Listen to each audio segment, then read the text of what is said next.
Hi guys, कैसे हैं आप सब। मैं कुंदन आप सभी का अपने official YouTube channel DMs education institute में फिर से स्वागत करता हूं। जैसे कि आपने पिछले वीडियो में देखा था कि मैं रेशियो थोड़ा सा बताया था और उसके कुछ सवाल भी कराए थे। तो बेशक आप इस समय अच्छे से पढ़ाई कर रहे होंगे। ठीक है, मैं थोड़ा सा अगर रिवाइज कराऊँ पिछली बार का, तो हमने थोड़ा सा बताया था रेशियो। ठीक है,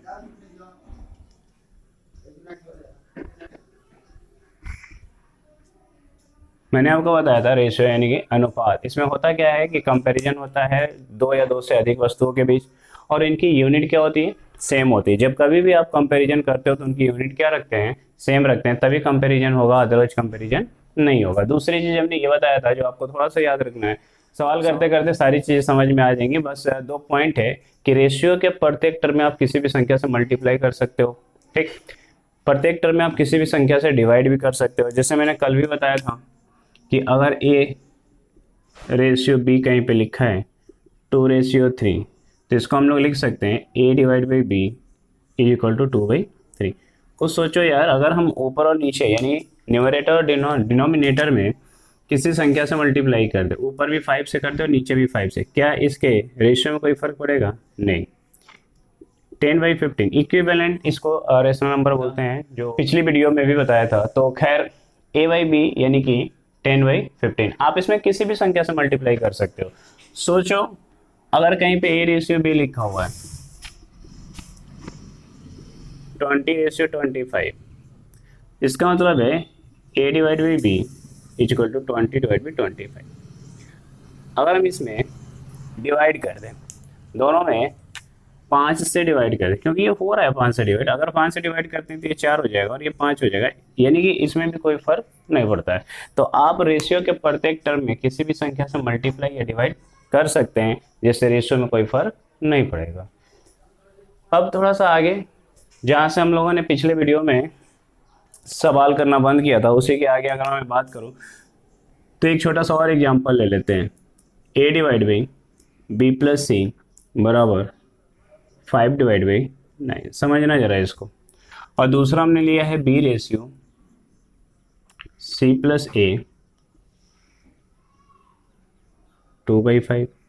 ठीक है, अब ध्यान देना यहाँ पे, हमने कहा कि ए रेशियो बी प्लस सी यानी 5/9, यानी ए 5 है तो बी और सी 9 है। अगर हम मान लेते हैं कि ए बी सी 3 व्यक्ति हैं, मान लेते हैं ए बी सी 3 व्यक्ति हैं और वो अमन बमन चमन है, तो अमन का एज अगर 5 साल होगा तो बमन और चमन का एज कितना है, 9 साल। ये इसी रेशियो में हमेशा कंपेयर होंगे। कहने का मतलब ये है कि इनकी एक फिक्स कांस्टेंट वैल्यू है कि ये अगर 5 होगा तो ये कितना होगा, 9 होगा। अगर ये 50 होगा तो इनकी वैल्यू कितनी होगी, 90 होगी। ठीक उसी प्रकार से अगर बी की बात करें यानी बमन की बात करें, बमन अगर 2 साल का होगा तो चमन और अमन, अगर बमन की वैल्यू 2 है, ठीक है, तो चमन और अमन की वैल्यू कितनी होगी, 5 होगी। तो ध्यान देना यहाँ पे 3 लोग हैं, ए बी और सी, यहाँ पे बी सी और ए, मतलब यहाँ पे अगर इन तीनों का सम देखें तो वो कितना है, 14, और यहाँ पे इन तीनों का सम देखें तो कितना है, 7। यार अगर वही अमन बमन चमन है, ठीक है, अमन बमन चमन यहाँ पे है और वही अमन बमन चमन यहाँ पे भी है, इसका मतलब कि जितना एज यहाँ पे उनका टोटल होना चाहिए उतना ही यहाँ भी होना चाहिए था। तो जरा समझो, यहाँ पे जो रेशियो में टोटल है वो कितना है, 14, और यहाँ पे टोटल कितना है, 7। ठीक है, मैंने क्या बोला कि अगर 3 व्यक्ति जो ऊपर है वहीं 3 व्यक्ति अगर नीचे है, अगर उन तीनों का एज यहाँ पे 14 है तो नीचे भी कितना होना चाहिए था, 14। अब बताओ इन दोनों को बराबर करने के लिए हम लोग क्या कर सकते हैं, ये 14 है, इसको 14 करने के लिए हम लोग इंटू 2 कर सकते हैं, यस या नो। और जब इंटू 2 करेंगे तो हर एक टर्म में करेंगे, ना कि किसी एक में करेंगे। अब हम आराम से A ratio B ratio C यानी तीनों को कंबाइन करके लिख सकते हैं कि तीनों में क्या अनुपात है, क्या रिलेशन है। जरा समझो, अब ए की वैल्यू कितनी होगी, 5, ए की वैल्यू कितनी होगी, 5, बी की वैल्यू कितनी हो गई, 4, बी की वैल्यू हो गई 4। अब जरा बताओ, टोटल तो 14 है, टोटल है कितनी, 14, उसमें से ए और बी कितना हो गया, 9, तो 9 में कितना जोड़ेंगे कि 14 आएगा, 5। किसी भी तरीके से देख लो आंसर वही आएगा। सोचो जरा, ए की वैल्यू यहाँ से 5 हो गया, सोचो अगर यहाँ पे ए की वैल्यू 5 होगा तो सी की वैल्यू कितनी होगी, 5, क्योंकि ये ऑलरेडी कितना है, 10। अगर ए की वैल्यू 5 है तो सी, और ए की वैल्यू 10 है तो सी की वैल्यू कितनी हो जाएगी, 5। तो यहीं से हमने पिछले वीडियो में सवाल कराना बंद किया था और फिर से आपको एक सवाल से रिवीजन करा दिया। मुझे उम्मीद है कि आप समझ रहे होंगे कि ऐसे सवालों को कैसे किया जाएगा। अगर कहीं डाउट होगा तो एक बार फिर से पीछे वीडियो करके देख लेना, ठीक है। अगले सवाल पे आते हैं जो आपको स्क्रीन पे दिख रहा होगा, लिखा हुआ है, बहुत पुराना सा ये भी है, बहुत पुराना सवाल है। लिखा है a piece of cloth divided into two parts such that in a ratio 3:5, a piece of cloth divided into two parts in a ratio 3:5, again the bigger part of the cloth divided into 5:7। उसके बाद कह रहा है कि जो बड़ा वाला इसमें से कपड़ा है उसको फिर से 5:7 में विभाजित किया जाता है।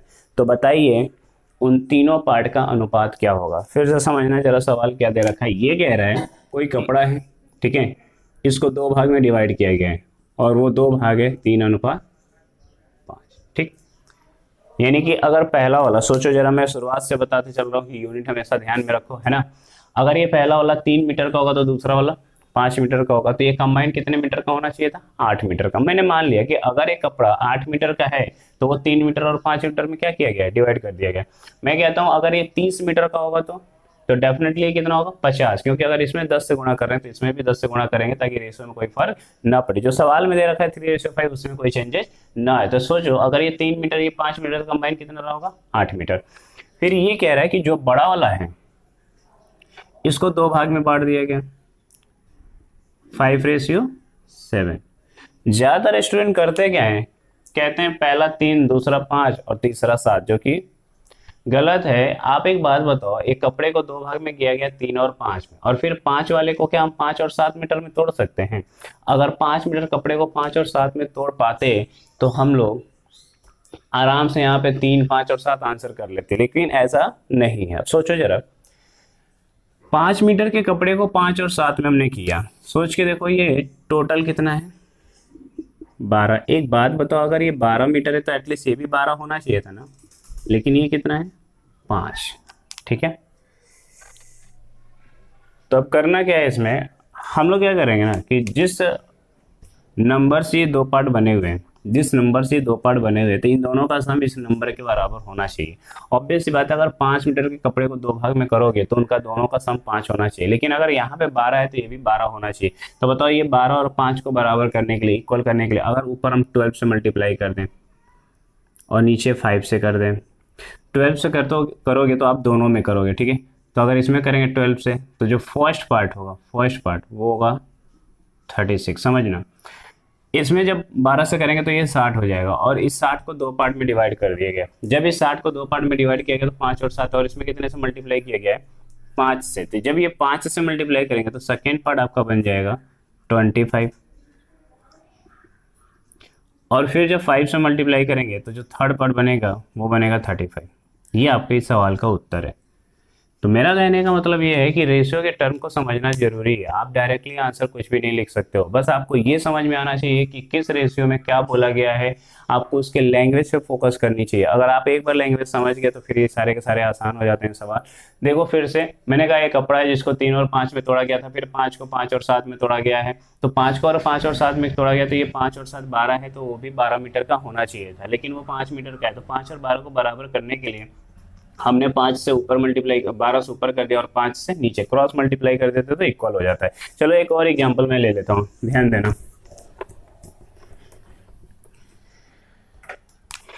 मैंने कहा कि एक कपड़ा है, ठीक है, इसको 3 भाग में तोड़ दो, 3 भाग में कर दिया, 1 2 3, ठीक है, 1:2:3। जो बड़ा वाला है इसको फिर से 3 भाग में कर दो, 1 2 एंड 3। ऑब्वियस सी बात है, बस हमें ये बताओ पहले कि कितने भाग हो गए यहाँ पे। तो अगर हम देखें तो यहाँ पे 1 2 3 4 5 भाग हो गए हैं, कुछ कुछ 6 भी दिख रहा होगा। एक बात बताओ, ये जो बड़ा वाला टुकड़ा था पहले उसको हमने 3 भाग में किया, चलो ये पत्थर है, ठीक है, हमने कहा ये पत्थर है, ठीक, इसको हमने 3 भाग में तोड़ दिया। जो पहला 1 किलोग्राम का, तो दूसरा 2 किलोग्राम का, और तीसरा 3 किलोग्राम का। हमेशा यूनिट क्या रखते हैं, सेम रखते हैं, बस इतना ध्यान रखना। और ऐसे ही आपको महसूस भी करना कि अगर ये 1 किलोग्राम का, ये 2 किलोग्राम का, तो ये कितना क्या होगा, 3 किलोग्राम का। अब इस 3 किलोग्राम पे हैमर पड़ा, हथौड़ा पड़ा, और फिर से 3 टुकड़ों में बढ़ गया। किस रेशियो में, 1:2:3 में। तो अब जरा बताओ, इसको भी तो आपने तोड़ दिया, जैसे इसको तोड़ा तो आपने 1 2 और 3। आप बताओ 3 किलोग्राम के पत्थर को अगर आप तोड़ेंगे तो क्या वो 1 किलोग्राम 2 किलोग्राम 3 किलोग्राम का होगा, नहीं। अगर इनका सम देखते हैं तो वो कितना है, 3 2 5 1 6। अगर ये 6 किलोग्राम का है तो ये भी कितना होना चाहिए, 6 किलोग्राम का, लेकिन वो कितना है 3। तो ऑब्वियस सी बात है, अब क्या करेंगे, दोनों को बराबर करने के लिए ऊपर हम सिर्फ 2 से मल्टीप्लाई कर दें। अगर ऊपर 2 से मल्टीप्लाई करेंगे तो पहला वाला 2 बन जाएगा, दूसरा वाला 4 बन जाएगा, ये खुद टूट चुका है, और 2 से मल्टीप्लाई हो तो 6, और इनका सम भी 6 है। इसका मतलब कि 6 किलोग्राम के पत्थर को हम तोड़ेंगे 3 भाग में, तो 1 2 3 यानी 6 किलोग्राम हमें मिल रहा है। तो यहाँ से हमारे पांचों टुकड़ों का अनुपात आ गया 2 4 1 2 3। को पहले भी बताया था कि एनटीपीसी आ चुका है, पढ़ाना भी है, आपको पढ़ना भी है, तो थोड़ा सा मेहनत कर लो, क्या पता 15 से पेपर हो ही जाए, है ना, और आपकी नौकरी लग जाए। और नौकरी लगते ही फिर आपकी जो लॉकडाउन में बिछड़े हुए लोग हैं वो भी मिल जाए। चलो कोई नहीं। और देखो सेकेंड सवाल है, पृथ्वी पर जमीन और पानी के बीच जो अनुपात है, पृथ्वी पर जमीन और पानी का जो अनुपात है वो 1:2 है। यानी कि पूरे अर्थ पे, पृथ्वी का मतलब क्या है, अर्थ, उस पर लैंड एंड वाटर, इसका रेशियो है 1:2। इसका क्या मतलब हुआ कि अगर पूरी पृथ्वी जितने भी किलोमीटर की है उसमें 1 किलोमीटर स्क्वायर की एरिया में अगर जमीन है तो 2 किलोमीटर स्क्वायर के एरिया में क्या है, पानी है। यानी टोटल पृथ्वी कितने किलोमीटर की एरिया हो गई, बताना जरा। टोटल पृथ्वी पे 3 किलोमीटर स्क्वायर का एरिया हो गया, ठीक है। अगर मैं ये कहता हूँ ये जो बोर्ड है, ये बोर्ड अगर 3 किलोमीटर स्क्वायर की एरिया है तो इसमें 1 किलोमीटर स्क्वायर की एरिया पे जमीन है, और दूसरे जो बचा हुआ है 2 किलोमीटर स्क्वायर का एरिया उस पर क्या है, पानी है। यही बोला गया सवाल में, देख लो, the ratio between land and water on the earth is 1:2, ठीक। On the north hemisphere, obvious सी बात है पूरी पृथ्वी का आप सबको भी पता है कि अगर ये पृथ्वी है तो इसका 2 पार्ट करें तो ये नॉर्थ रीजन होगा और ये साउथ रीजन होगा। तो नॉर्थ रीजन में जमीन और पानी का अनुपात कुछ दे रखा है, देखो 2:3 है, ठीक है, 2:3 है। पूरी पृथ्वी पे जमीन और पानी का जो अनुपात है वो कितना है, 1:2 है। नॉर्थ रीजन में जो जमीन और पानी का अनुपात है वो कितना है, 2:3 है। क्लियर। अब ध्यान देना थोड़ा सा, यहाँ पे पूरी पृथ्वी पे एरिया कितना है, 3 किलोमीटर स्क्वायर, और नॉर्थ रीजन में एरिया कितना हो गया, ये 5, और हमसे पूछा गया है साउथ का, कि जो साउथ में जमीन और पानी का अनुपात है ज्ञात करें। आप पहले सवाल को समझो।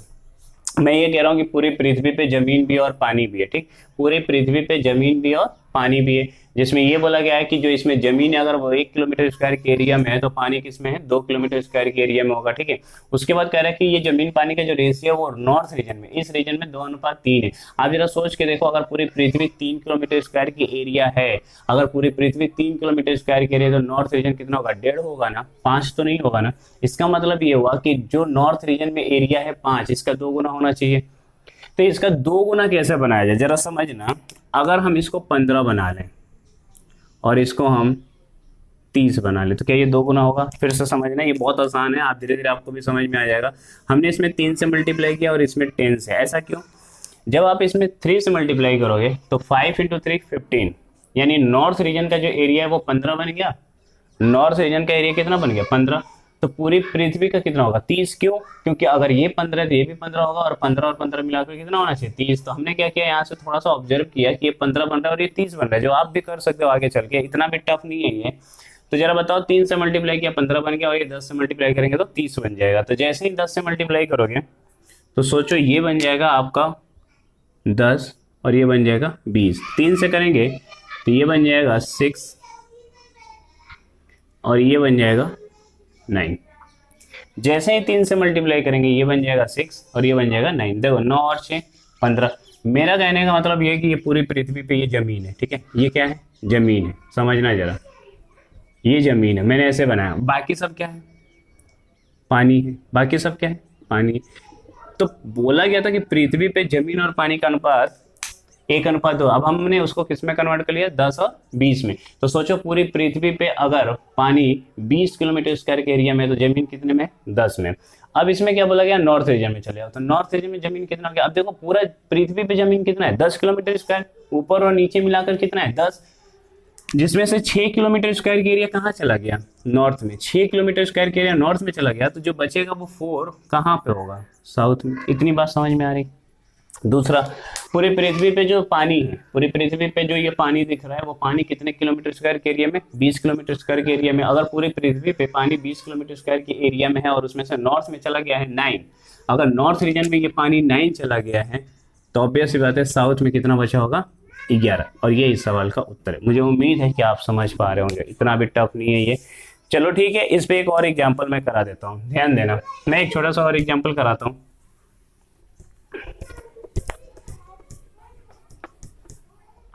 देखो, मैं कह रहा हूं कि एक बोर्ड है, ठीक है, जिस बोर्ड पे हम लिख रहे हैं अभी, मैं उसका स्क्रीनशॉट ले लिया यहाँ पे, ठीक। ये बोर्ड है, मैंने इसको 1/3 भाग किया है, समझना। इस हिस्से को ब्लैक एंड वाइट कलर दिया गया, इस हिस्से को भी ब्लैक एंड वाइट कलर दिया गया, और ये जो पूरा हिस्सा है इसमें भी ब्लैक एंड वाइट, ठीक है। समझो, अच्छा सा सवाल है। मैंने कहा कि ये पूरा एक बोर्ड है, ठीक, इसमें ब्लैक एंड वाइट का जो रेशियो है वो 5:9, ठीक है। यानी इस पे पूरे के पूरे इसमें ब्लैक का एरिया जो है वो 5 है और वाइट का एरिया जो है वो 9 है, ठीक है। वाइट ज़्यादा है इस ब्लैक बोर्ड पे और ब्लैक कम है। फिर इसका ये जो रीजन है इधर वाले, इसमें 1:2 कर ले रहे हैं, ठीक है। इसमें ब्लैक एंड व्हाइट का रेशियो कितना? 1:2। तो इसमें ब्लैक एंड व्हाइट का रेशियो कितना होगा ये आपको बताना। लेकिन अब देखो यहाँ पे हमने क्या किया, ये 1/3 में डिवाइड किया गया है। 1/3 का मतलब ये है कि अगर ये 1 होगा तो ये 2 होगा, मैंने माना है, ठीक है। टोटल कितना हो गया? 3। अगर टोटल 3 हो गया तो ये 1/3, ये भी 1/3 और ये भी 1/3। जैसे अगर मैं एक इमेजिनरी लाइन बनाऊं ये, तो 3 हिस्सों में डिवाइड हो जाएगा, ठीक है। यानी इसका ये 2 गुना है, ठीक है। इस रीजन का ये क्या है? 2 गुना है, और टोटल मिला दिया तो 3 गुना हो गया। तो जरा समझो मेरी बात को, इस रीजन में ब्लैक एंड व्हाइट कितना है? इस रीजन में ब्लैक एंड व्हाइट का जो रेशियो 3 है, समझना अच्छे से। यानी ये जो रीजन है इसमें ब्लैक एंड व्हाइट का जो एरिया है वो 3 है। अगर ये 3 है तो ये टोटल 6 होना चाहिए, और अगर ये 6 होना चाहिए, 3 होना चाहिए, दोनों मिलाकर 9 होना चाहिए। मतलब ये समझना कि अगर मैं इसकी बात कर रहा हूँ, इसकी बात, तो इसका 3 गुना टोटल होना चाहिए कि नहीं? अगर ये 1 है, ये 1 है, ये 1 है, तो अगर ये 1 है तो पूरा का पूरा इसका 3 गुना होना चाहिए। अभी मैंने क्या किया था? 2 गुना, क्योंकि आधा आधा था। तो सोचो जरा, इसका ये 3 गुना होना चाहिए। तो ये कितना है? 9 5 14। समझना अच्छे से। अगर मैं इसमें 3 से मल्टीप्लाई कर देता हूँ, 14 3 42, और इसमें मैं 14 से मल्टीप्लाई करते हैं तो 14 3 42। अब एक बात बताओ यार, समझना आराम से, थोड़ा सा कैलकुलेशन हो रहा है इसमें और कोई दिक्कत नहीं है। आप एक बात बताओ, 14 गुणे 3 42 हो गया। इस रीजन में जो एरिया है 42 है, पूरा का पूरा एरिया भी 42 हो गया, 42। मैंने अभी क्या बताया था कि इस एरिया का पूरा 3 गुना होना चाहिए। अगर ये एरिया 42 है 42, तो ये जो एरिया होगा 42 का 3 गुना, यानी इसमें एक और 3 से हमें मल्टीप्लाई करना पड़ेगा। ये बात समझ में आ रही होगी, मुझे पूरा उम्मीद है। अब जरा ध्यान देना, पूरे में ब्लैक एंड व्हाइट का जो रेशियो है पूरा यहाँ से 9 से मल्टीप्लाई करो। 9 गुणे 5 45 और 9 गुणे 9 81। उसके बाद 1/3 हिस्से में ब्लैक एंड व्हाइट का जो रेशियो है इसमें 14 से मल्टीप्लाई किया गया है, 14 28। हमें 2/3 वाले एरिया में बताना था ब्लैक एंड व्हाइट। जरा सोचो, पूरा का पूरा बोर्ड पे, पूरे के पूरे बोर्ड में जो ब्लैक है वो कितना है? 45 है। पूरे बोर्ड में जो ब्लैक एरिया 45 है, इसमें से इस वाले पोर्शन में जो ब्लैक का एरिया है वो निकल गया 14। तो कितना बचेगा भाई यहाँ पे? 31। और यहाँ देखो, पूरे के पूरे बोर्ड में जो व्हाइट का एरिया वो कितना है? यहाँ मल्टीप्लाई किया गया था 81, ठीक है, सॉरी 91, 91 नहीं होगा, 81 होगा, सॉरी यही है। इतने दिन के बाद जब पढ़ाओ ना तो 81 और 91 कुछ समझ में नहीं आता, ये होगा 81, ठीक है। अब जरा एक बात बताओ, 9 से मल्टीप्लाई किया 81 बन गया था। अब पूरे ये बोर्ड में, इस पूरे बोर्ड पे जो एरिया है, किसका एरिया? ब्लैक वाले का एरिया 81 है। इसमें से इस रीजन में ब्लैक का एरिया है वो 28 हो चुका है। अगर 81 में से हम 28 को माइनस कर दे तो इस एरिया में कितना ये ब्लैक का है पता चल जाएगा। तो ध्यान देना जरा, 53, ये इस सवाल का उत्तर है। मैं इसे फिर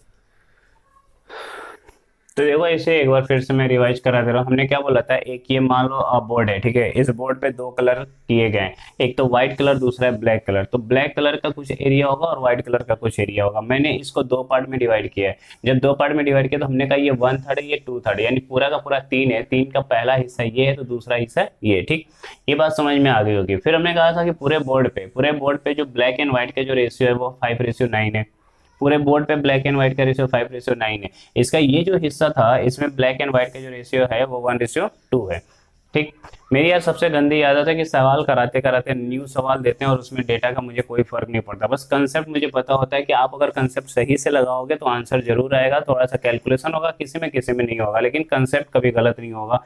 तो इतना कौन सेट करे पहले से, ठीक है। यहीं पे देख लो, हमने जो भी डेटा ले रखा उसी से सवाल सॉल्व हो रहे हैं।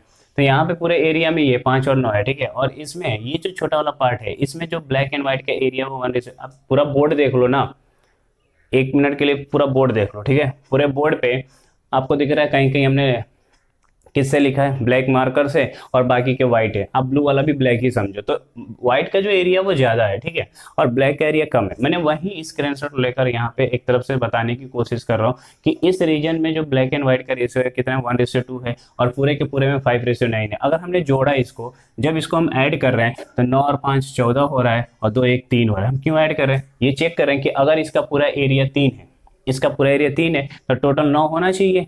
अगर ये 3 है, ये भी 3 होगा, ये भी 3 होगा, 3 3 6 3 9 होना चाहिए। लेकिन टोटल है कितना, 14 है। तो पहले हम इन दोनों को बराबर कर लिए। 14 में 3 से मल्टीप्लाई किया तो 42 बन गया, और 3 में 14 से मल्टीप्लाई किया तो ये 42 बन गया। अब हम ये कह रहे हैं कि ये वाला जो हिस्सा है जितना उतना ही ये भी हो चुका 42। लेकिन क्या ऐसा पॉसिबल है, अगर इस हिस्से में 42 है, 42 एरिया है, तो इसमें भी 42 होगा, इसमें भी 42 होगा, यानी 42 का 3 गुना होगा। इसलिए हमने अगेन इसमें 3 से क्या किया है, मल्टीप्लाई किया है। तो इस पूरे वाले में 3 से मल्टीप्लाई किया है क्योंकि इसका वो 3 गुना है। जैसे ही 3 से मल्टीप्लाई किया तो यहाँ पे फाइनली हम 3 × 3 9 से मल्टीप्लाई करें तो 9 × 5 45, और 9 × 9 81। क्लियर। ये पूरे बोर्ड पे ब्लैक एंड व्हाइट का रेशियो है 45 और 81। इस रीजन में आ जाओ, इस रीजन में हमने 14 से मल्टीप्लाई किया तो 14 में जब 14 14 2 28। अब पूरे बोर्ड पे जो व्हाइट है, सॉरी पूरे बोर्ड पे जो ब्लैक एरिया है, ब्लैक एरिया 45 है, 1/3 में ब्लैक एरिया चला गया 3, ये 14, तो 45 - 14 31 हो गया। पूरे बोर्ड पे जो व्हाइट का एरिया वो कितना है, 81। उसमें से 1/3 जो है ये वाला एरिया, इसमें व्हाइट कितना चला गया, 28, 14 × 2 28। तो अगर हम ये कह रहे हैं कि पूरे पे 45 81 है, 1/3 पे 14 28 है, तो ऑब्वियस बात है जो बचा हुआ 2/3 उस पे नहीं आ जाएगा। 2/3 पे क्या हो जाएगा, 45 - 14 31, और 81 - 28 53। मुझे उम्मीद है कि आपको समझ में आया होगा। एक और सवाल कर लेते हैं।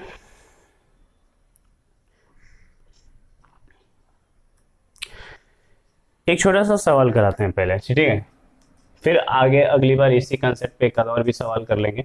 मैं आपको बस रेशियो का कुछ छोटा सा कंसेप्ट बता रहा हूँ। समय अब है नहीं, मुझे अभी क्लास भी लेना है। ध्यान दो, अगर हमने कहीं पे लिखा है, ये क्वेश्चन ऐसे कर दिया 1/2 रेशियो, 1/3 रेशियो, 1/5, ठीक। हम कह रहे हैं कि इसको फ्रैक्शन से हटाओ। इस रेशियो को कंपैरिजन अगर हम कर रहे हैं, ABC मान लो 3 व्यक्तियों ने पैसों को हमने डिस्ट्रीब्यूशन करके 135 डिनोमिनेटर में, इनको हटाना है। तो अभी हमने क्या बताया था कि आप इसमें किसी भी संख्या से मल्टीप्लाई कर सकते हो। और ये याद रखना भाई, आप रेशियो में किसी भी संख्या से मल्टीप्लाई कर सकते हो, बशर्ते एक चीज हमेशा ध्यान रखना कि जब भी मल्टीप्लाई करोगे तो हर एक नंबर में करोगे। आप बताओ इसमें ऐसी कौन सी संख्या से मल्टीप्लाई करें कि ये तीनों से डिवाइड हो जाए। कोई भी एक ऐसा नंबर बता दो जिससे ये तीनों से डिवाइड हो जाए। देखो 5 से भी डिवाइड हो, 3 से भी और 2 से भी, तो इनका मल्टीप्लाई कर लेते हैं। अगर 5 × 3 करें तो 15 आएगा, और 15 × 2 करेंगे तो 30 आएगा। अगर हम 30 से यहाँ पे मल्टीप्लाई करें तो वो 2 से भी डिवाइड होगा। तो 30 से जब यहाँ पे मल्टीप्लाई करेंगे तो 30/2 15, ध्यान देना, 30/3 10, और 30/5 6। जो ऊपर रेशियो लिखा है, जो नीचे रेशियो लिखा है, इसमें कोई अंतर नहीं है। ये बात समझ में आ रही होगी। तो अगली बार दोस्त इसी कंसेप्ट पे मैं आगे सवाल कराऊंगा। मुझे उम्मीद है कि आपको थोड़ा बहुत समझ में आया होगा, ठीक है। एक्चुअली बड़े बड़े वीडियो इसलिए नहीं बना रहे हैं कि अभी थोड़ा सा समय कम है और अपलोडिंग में भी समय काफ़ी ज़्यादा लग रहा है। तो उम्मीद करता हूँ कि आपको समझ में आया होगा। जहाँ कहीं डाउट होगा आप जरूर कमेंट करके बताना, ठीक है। चलो, थैंक यू।